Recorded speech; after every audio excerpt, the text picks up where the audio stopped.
1, 2, 3, 4.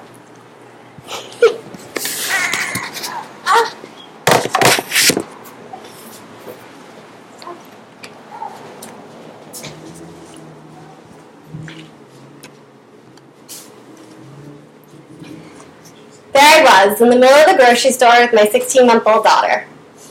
I was trying my hardest to be in and out in under 20 minutes because her routine was thrown off that day. She hadn't taken her nap yet, and she had not eaten lunch. I knew it was only a matter of time before a tantrum ensued. As I loaded my groceries onto the conveyor belt, I thought to myself, victory. We had made it to the grocery store in under 20 minutes without a tantrum.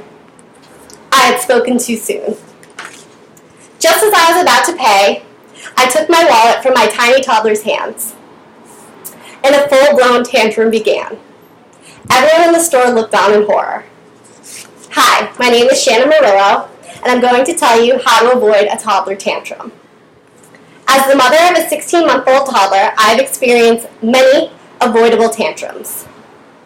These experiences have helped me realize that there are 3 key aspects you must follow in order to keep your tiny tot happy and to avoid a public meltdown. You must set and follow a strict routine and ensure they are well rested and that their bellies are always full. Toddlers are creatures of habit, so routines are very important for them. Schedules allow toddlers to predict what will come next, and this helps the child feel secure in their environment and builds trust between the parent and the child or the caregiver.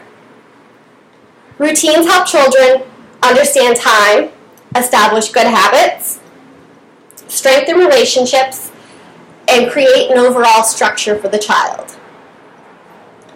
Routines can also help establish boundaries and guidelines. When a child feels secure in their environment, they are less likely to act out and therefore less likely to have a meltdown in public.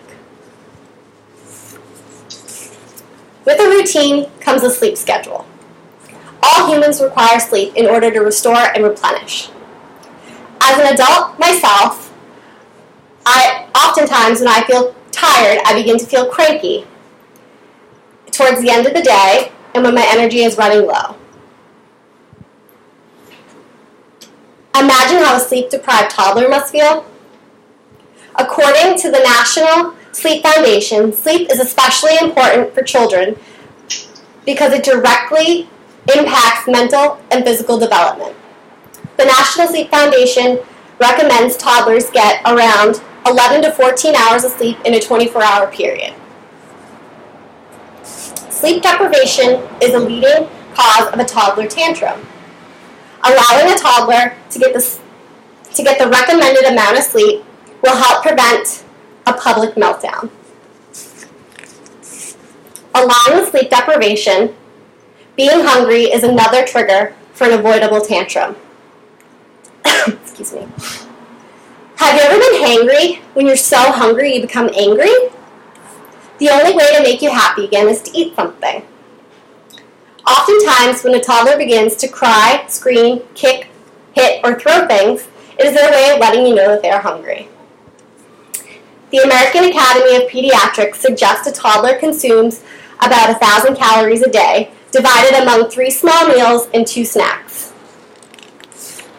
If you follow these guidelines, your toddler should never be hangry, and you will be successful in avoiding a full-blown tantrum. That day in the grocery store, when my daughter had her most intense public meltdown yet, made me realize that toddler tantrums are definitely avoidable.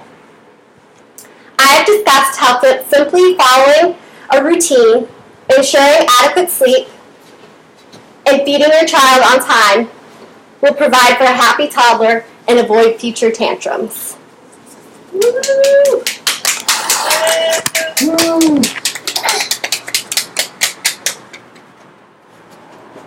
3, 4. Good job.